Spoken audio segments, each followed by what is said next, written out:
Welcome to City Radio. My name is Molly Hoops, and I'm here with co-host Tim Mercer of the 40th Legislative District in Baltimore City. Thanks again to Radio on Fire for having us. Tonight, we're joined by two other former candidates for the 40th District House of Delegates, Abdul-Rahim and Blair DuCray. For the first part of our show, we'll talk with them about their campaigns, races, their experience with city politics, their current ambitions, and other fun stuff. After that, author Erica Pullen will be our guest to discuss her new children's book, Believing in Myself. Great. Over to Tim. Thank you, brothers. Thank you. For being here. And I want to thank you for taking a position in our community to change things. And God bless you towards that end.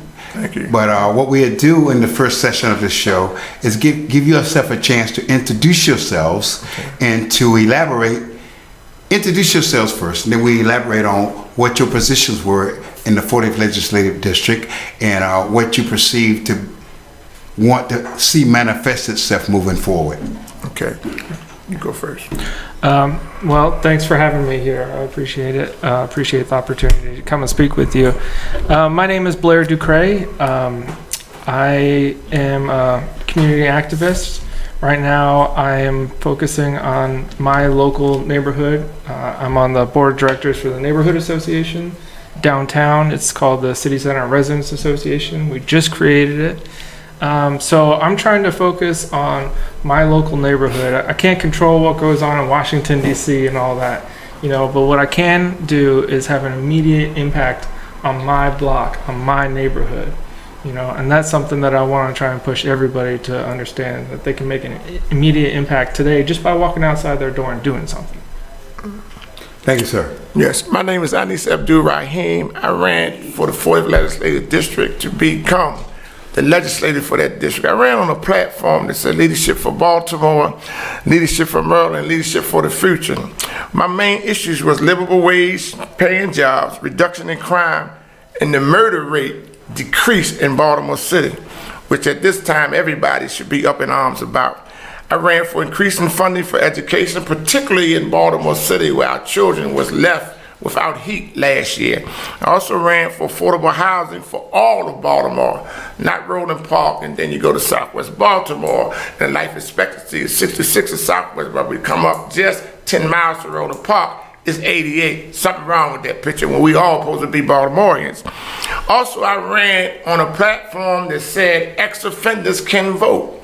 We have 40,000 ex-offenders, and I'm telling you, I was out on a campaign, talking to the brothers on the street, going into the dope dens, going everywhere where the average candidate would not go. And what I learned, that out of the 40, 38,000 of them didn't believe they can vote. So we've missed the mark, because what we need is voter education.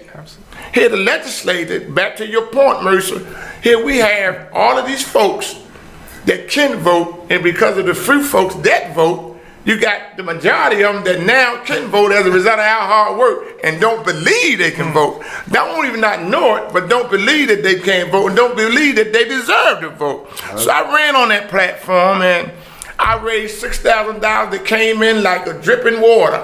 I didn't get it all at one time, but I was able to get 1,075 votes, and I believe that was because of the hard work that me and my dedicated team put in. I have to say this, I'm very disappointed in the electorate in Baltimore, because I truly thought that after Freddie Gray, that the disparities of economics, the disparity in education, the disparity in our schools across this state was made clear. I thought folks was ready for change, but when you look at what came in at the primary, June the 26th, you had people even putting in the same people, some who didn't even campaign, or putting in the people whose mindset was just like theirs. So Baltimore went for a rough ride. However, I am not discouraged.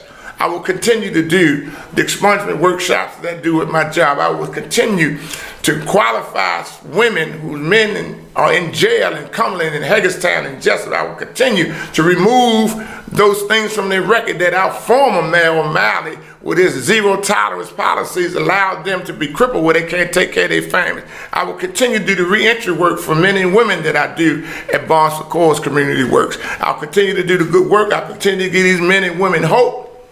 and we'll see what happens in the years to come in terms of politics. Thank you. I just want to say you're doing great work. And I really appreciate what you're doing, especially with the ex-offenders. I think we can say a lot about a society in the way that it treats the people it has locked up and the people that it releases from that confinement. And what is being said about our society right now is not good.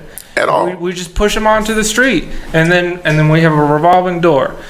So I think we need to take a long look at ourselves and see what that says. Can I say one more thing? Because it's worse than that, Blair. The measurement in any society is how it treats its elders, and its most vulnerable is children. Absolutely. Too many children are in foster care, being turned over to their policies, to men and women who are concerned more about the check than they're concerned about the well-being of children. Too many senior citizens are locked away in senior citizen buildings, scared to walk to the grocery store, scared to ride to the grocery store. And I'm gonna say this, the men in our community are not stepping up to the plate, making sure children can get to school safe, making sure elders can get to the market safe, providing the support that they need to be all right. But we got politicians that continue to go to Annapolis, go to City Hall year after year and do the same thing, looking for a different result. And last I heard, that was insanity. I concur. Elaborate, Brother Blair. Go ahead. Move forward on his statement along the lines of what your perception is in reference to what need to be manifested to have the 40th Legislative District take hold of changing the status quo when it comes to greater participation. Because if you don't have greater participation, you aren't going to never change the way people are voted in. The reason people are voted in is because of a 12-14% turnout. I have a question. What would you say is going well already? Even just in that specific district, something that is positive. What's going well? You have institutions, anchor institutions, like Barnes Accord, which is the smallest hospital in this area. However, better than Hopkins, better than smaller than Hopkins, smaller than Sinai, smaller than all your major University of Maryland, but they invest back 26% of their earnings into the community. They even, unlike any other hospital, have community works, which what we refer to as help beyond the hospital. So you have to be whole. As a human being, you're not just physical. You're psychological, you're mental, you're intellectual. And all those factors need to be addressed if you're going to be a real human being. Monster has so many folks going into the emergency room as their primary care doctor. They wait till they get sick beyond being able to stand up, then they go there and then they go back. They have put in programs to seriously send aides to their home, make sure these people take their medicine on time. They provide housing, affordable housing for senior citizens, for veterans, for ex-offenders. I'd like to see them do better with ex-offenders. That's why I ain't going nowhere unless they fire me, because they need to treat ex-offenders better. I believe in second chances. None of us would be here if America wasn't a second chance society. You know, they let the riffraff out of prison in England and sent them to America, and as a result of that, we all enjoy all these freedoms that we enjoy today. So Barnes Accord is seriously a community, anchor community. They're partnered with Kaiser Permanente, and they put together the Southwest Partnership. They just got an award in D.C. from Dr. Carson, head of Human Service, Housing and Human Service, and he awarded them for being a stellar organization trying to rebuild communities. That little girl that got murdered in the area where, exactly, that's Barnes Accord, 5 zip codes around it. I'm with you, sir. 13,000 people is released from prison every year. 9,000 of them come to the 5 zip codes surrounding Barnes Accord. So that means you got families hurting. That means the men are absent. That means you got single woman homes with a general income is $25,000 a year. A woman gets 78 cents for every dollar man made. This is 2018. This is after the Me Too movement. There has to be drastic change if we want to see equity across the board and see people have a life that they can enjoy, be hopeful to go out and do some things. And you need politicians that will not go to Annapolis and be pressured by the two leaders who've been there well over 35 or 40 years, who feel they are the dons of the House of Delegates and the Senate. Yeah. You forget that, and they act like it. Yeah. But what I'm saying, you need politicians that's going to go down there and not going to bow down and cow down and truly be a representation of the constituent. And I believe that's why I lost, because I didn't fake the funk. I said what I meant what I said, and I told them I ain't scared. And I said it yesterday, I'll say it today, and I'll say it tomorrow, because I know that's what the community needs. I was in a debate with you, and I observed, well, observation and practice of participation has the highest degree of validity, truth. And I was in a debate with you, and I observed and practice of participating with your understanding.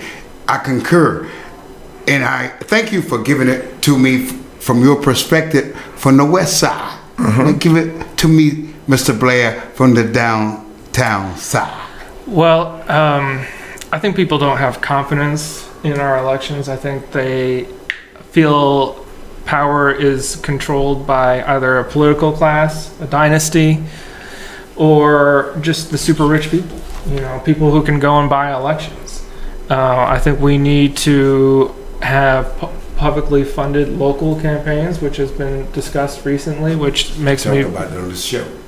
Great. Yeah, I think we definitely need to be pushing towards that. We need to have people from the community have an opportunity to go from their home, from the streets, as I was saying to you before, you know, to go to the halls of the House of Delegates. Right now, access to that kind of, to the levers of power just isn't there. I want to interject here.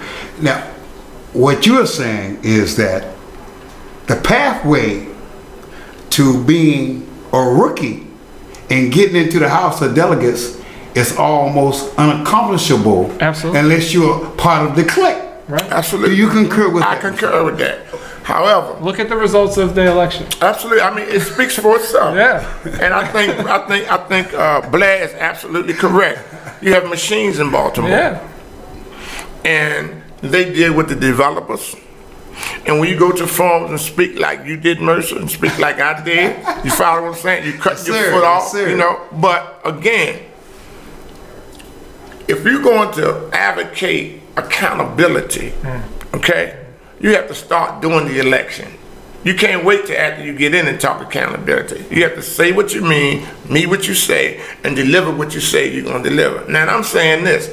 I heard what you said, but man, I did what I did with $6,000 that trickled in like a broke foster. Okay. And I got 1,075 votes. I like what you said there. You know, so if I'd have got a little bit more support, can I say if I got a little bit earlier, this is what I'm saying. I concur with you, but I'm gonna tell you something. You said you did what you did with $6,000. Right. That trickled in. Right. Elaborate, Mr. Blair. What was your budget? And I know it's all we all got to report on this. Right. What was your budget towards that end? So, as I explained to you before the show, I suspended my campaign last year. I get you. So it's kind of hard to compare, but I mean, most of the budget was just money that I put in. Period. I put it on my credit card. That's fair. Because I believed in myself. I felt like, how can I go around and ask people for money if I'm not going to put money in first? Right. That's correct. So that's it. Well, my experiences teach me that you win elections through volunteers and money. I don't care which one you put first or how you go. You need volunteers, boots on the ground. That's number one. Now, if you don't have a lot of money, you obviously got to do a grassroots campaign like former Mayor Sheila Dixon did. And listen, came very close. In a write-in. With a write-in. Came very close to knocking you out. So I don't ascribe to the fact, you know, because if I can get spiritual here, I believe in higher power.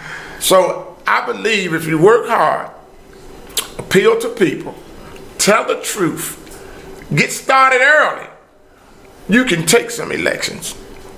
Because there's enough dissatisfied people, but we need voter education. Because like I said, 38,000 out of 40 ex-offenders that can vote don't know they can vote. And if Ben Jealous listen, he need to understand, he need to tap into them people or get somebody that can tap into them people, because against Hogan, he gonna need them. I want to say this to you, Brother Abdul, Brother Blair, and I want to say this to you profoundly. What you both elaborated on is absolutely truth. I hear about but our people aren't stimulated to vote.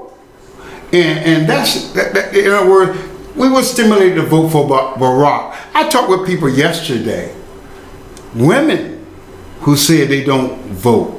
And I thought to myself, I said, if I ever dated a woman who told me she didn't vote, I would never date her the second time. And I damn sure wouldn't marry her towards that end. But I'm telling you, I talk with people who just don't understand the importance of the vote. But do you know why they like that? Like Bear alluded to.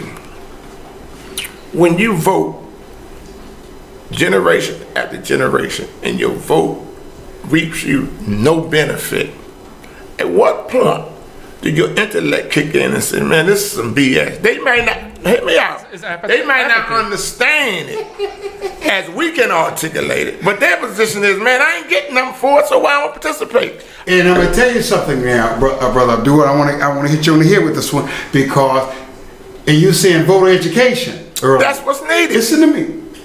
I'm telling you, bottom up education. You got to come up from infancy knowing it's your obligation when you get to be 18 to vote. We got in other words, you got to know that the only equalizer in this society is to vote.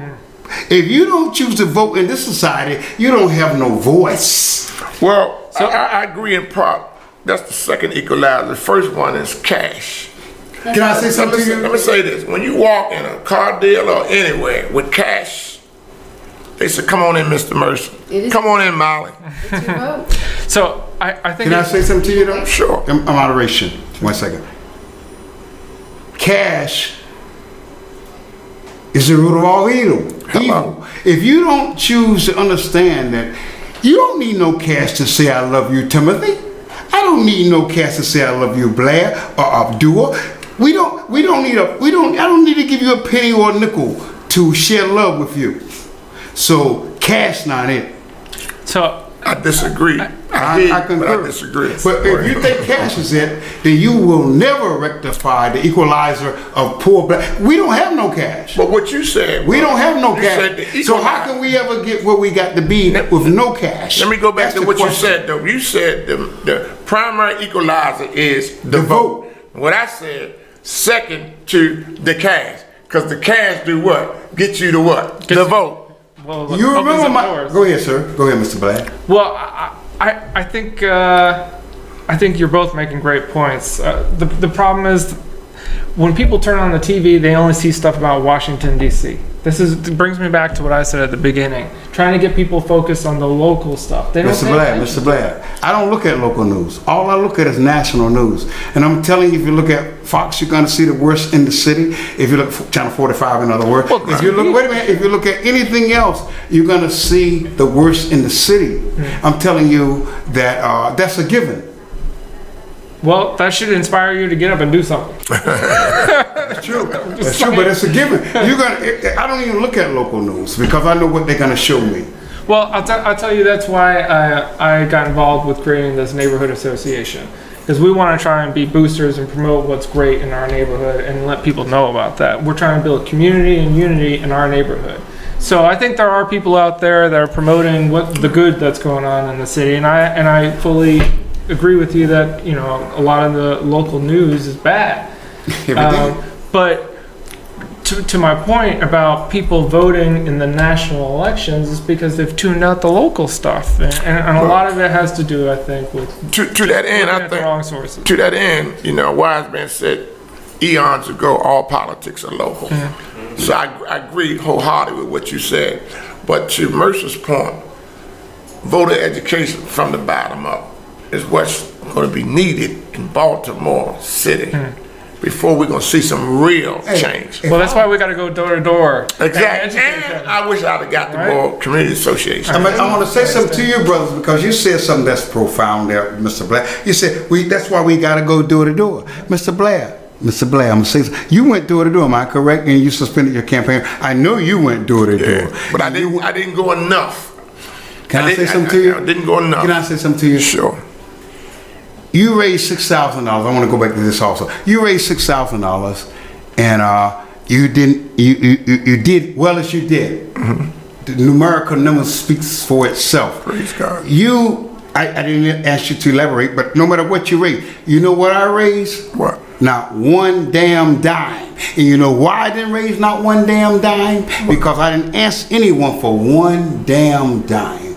And the reason I didn't ask them, all I asked them to do is vote. All I asked them to do, first of all, is to read. Read what I wrote and then vote. If you don't choose to read first, I can't ask you for a nickel. I can't ask you for $1. But if you choose to read when I articulate policies and issues, when I articulate my perception on education, when I articulate our low participation rate, if you don't read that, then you aren't going to never come to an equalization that's going to have you rectify yourself on participating enthusiastically. Right.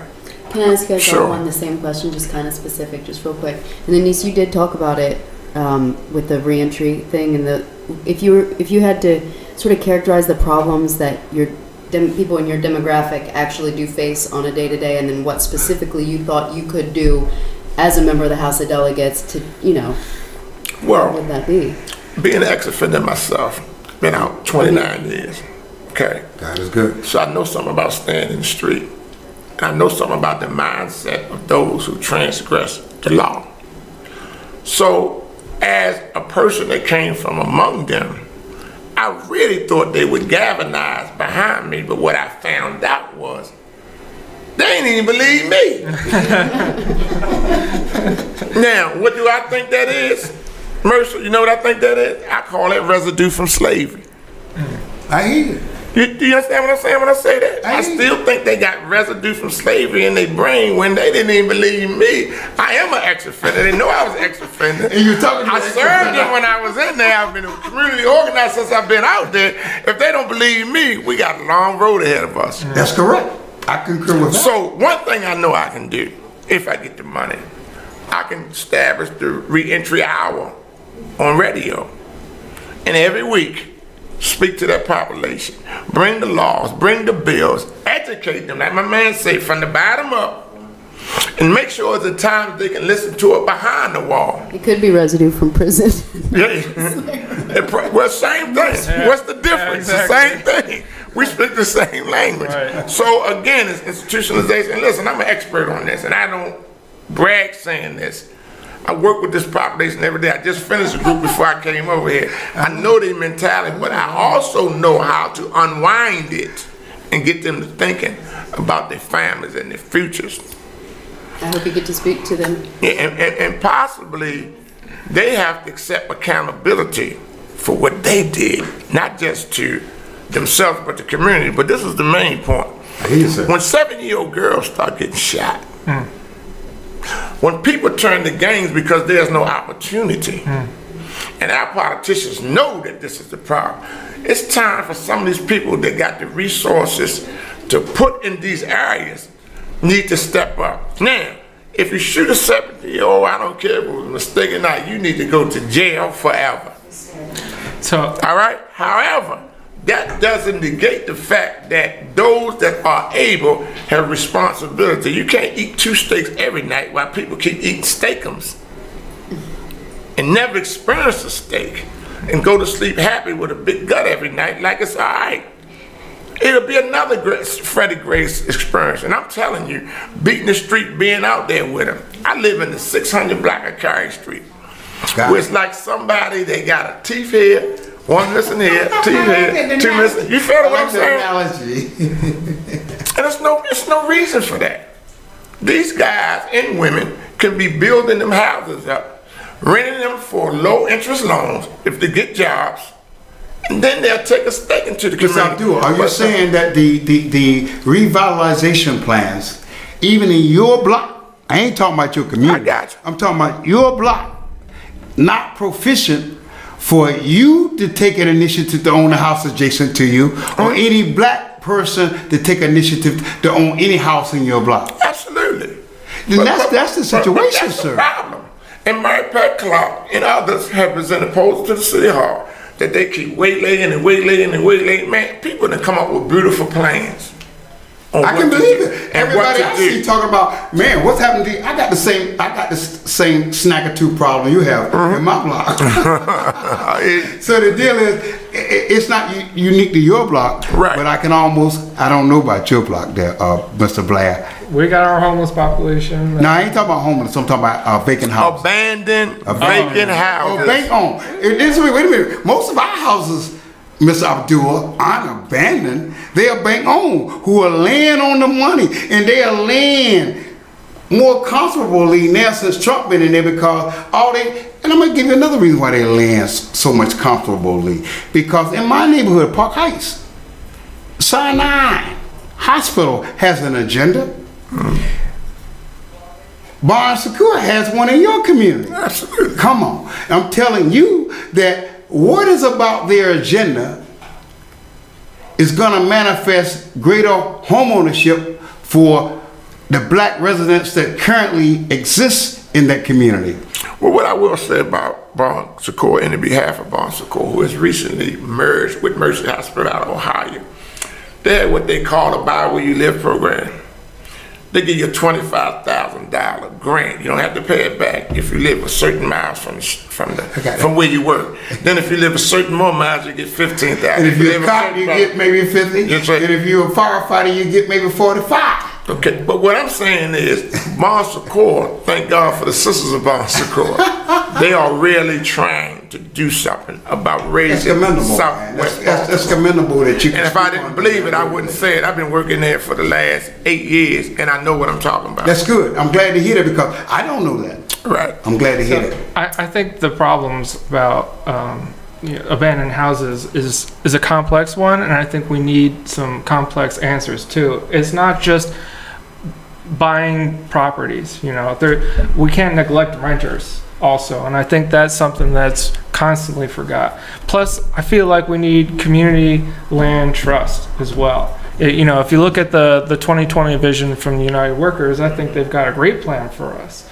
But part of the reason why I ran for the state, for the House of Delegates, is because the state has consciously made a decision to divest from Baltimore. Not just not investing, it has taken money out of Baltimore.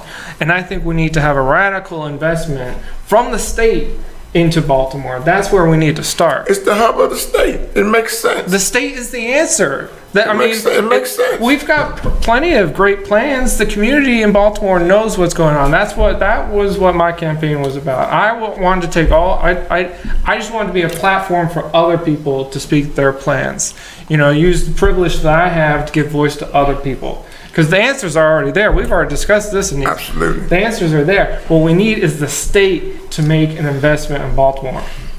Mr. Blair, I want to just challenge you for a quick second. Now, are you saying that your perception was the same when it was Schaefer? Are you saying that your perception was the same when it was O'Malley? Or are you saying your perception was the same when it was Ehrlich? And are you saying your perception is the same now as Hogan? I'll need you to clarify that for me, sir. Well, I wasn't around for some of those people. I understand. But I know you do your due diligence. Yeah. I'm not going to get into trying to compare every single specific one. But are you saying, you just go to Hogan, go to Ehrlich, go to O'Malley, in other words, do within your span. Have we had a governor recently who wanted to invest in Baltimore City and who recognized No. Not like Schaefer did. No, it's been decades since. O'Malley? This has been a long time coming. I mean, Baltimore has been down for 4 decades, if not more. So I don't see that big of a difference when if you look, the proof is in the pudding. There hasn't been a change. So well, you made the mention, Mercer, about Schaefer. The reality is, Schaefer neglected neighborhoods. I'm 63. I've been in this community a long time. I remember when Baltimore was a beautiful city of community. Schaefer took the money out of the neighborhoods to build that harbor down there. Well, it's in the White L. And they kept on building, they kept on building, they kept on building. Now we're 2 Baltimores. Yes. The Baltimore's for the rich and the Baltimore for the poor. See, you don't have to discriminate when it costs $100 ticket to get in the Hippodrome. Mm-hmm. You just make it, no, they just make it $100 and then that already X out Right. Communities are the people that don't have $100 to go down there to see Mary Poppins. I want to ask you a question because I like that statement you made about the $100 ticket to get in the Hippodrome. Right. Because I'm going through a thing now in my neighborhood. I went out on Owens Mills to see Uncle Brew, I guess Friday night, 7:30 show. I come back in my own community in Park Heights, 10:58. I mean 9:58. I couldn't buy a beer in Park Heights. Why? Listen to me. Because they closed down every store, bar or otherwise, in Park Heights now at 10 o'clock. And we had nothing to do with that. As residents, I don't buy beer in bulk or liquor in bulk. The bottom line is, I said to myself, why would I have to go to Sandtown and buy a beer when I passed 4 liquor stores coming to my house from Owens Mills? You know why? They got a plan for us, brothers. Brothers, I say that Universally. Yeah, universally. Along the line, they got a plan for us. Anytime, you know, the only bar that allowed us to stay open past 10 o'clock in Park Heights community? Which one is that? The 5 Mile House. So is this city regulated going on? State! Well, we got state the people state in who charge of the liquor board now. Well, the problem is they got a plan to revitalize around that Pimlico racetrack. Can I say something to you? Yes. It ain't their neighborhood, and we'll give them hell while they try to take it. Well, that's It what ain't they're their trying to do. neighborhood. And I'm gonna tell you something else. The Koreans who own the liquor stores, they don't live in my neighborhood. They just are people who we go and spend our money with. That's right. You understand what I'm saying? So they don't care, but they don't care. But the bottom line is, I want to say this to you. When you have, and this goes to the state, because it passed through the state. When you have people who pay $300,000 for a liquor license and a bar license, or $600,000 for a liquor license and a bar license, and they are supposed to be open from 6 to 2, and you take from them from 6 to 9, and then you come back and take them from 10 to 2, that's 7 hours out of the money and economic worth in, they can pay off their nut. And that's not fair. And why should Park Heights have to bear that burden? You know everybody in Park Heights go to Joe's in Pikesville? Upper Park Heights past Beverly, they go to Joe's. You know where Joe's is, of course. You know where I go? If I want to buy beer, I go to Fulton and Ricestown. You with me? That's the closest open connoisseurs joint. And that ain't got nothing to do with a kid walking past it before they go to school, or a kid not having to go in a bar because there's nothing in there they can purchase. It's about them de-gentrification our They community. want the white people to be able to go near Pimlico Racetrack and enjoy the racetrack. And they won't go there now because of the hanging out, Molly, I want to go a step further with that. We only have a few minutes left. Go ahead. I want to go a step further with it. It's about, you say it's about white people want to go to No, I just mean the Pimlico. Talking about because that's where they doing it at. Because they say people can't go there and enjoy their evenings around Pimlico. They can't have races at night because it's a dangerous neighborhood and nobody wants to risk getting robbed. And it looks bad for the city if you can't like have activities. Can I say something to you? It's dangerous place. I've been in the neighborhood since 1982. Nothing dangerous about my neighborhood. So that's subjective, and I accept your understanding.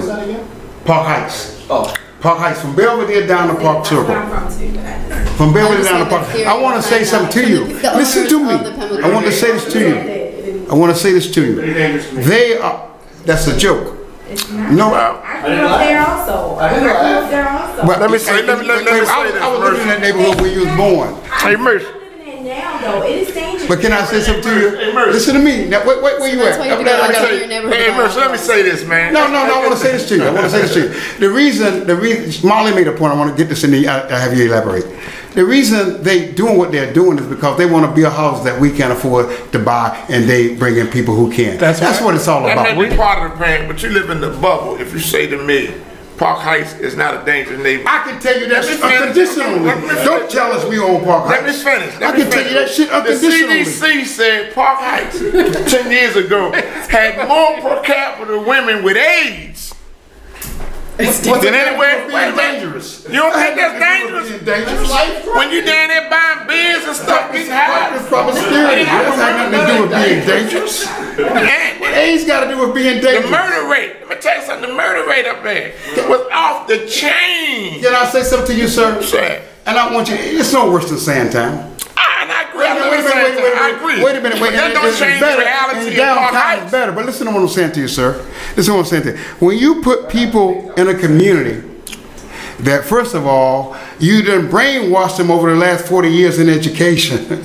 You done brainwashed them. You giving me the reason. I did that. Wait a minute. It ain't dangerous. If you don't go I'm going to stop you guys here. I'm sorry, Mr. Tim. I got to stop you. Wait a minute. No. I got to speak on this. No.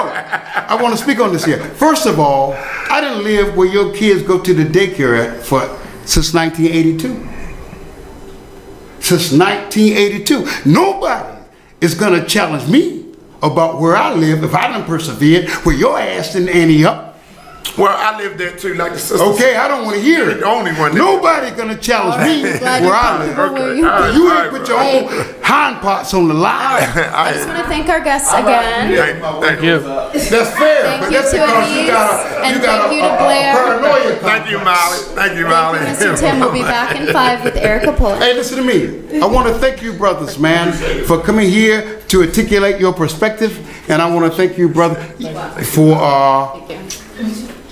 what we're gonna do in the future. All right, yeah, we got to keep working, y'all. Hey.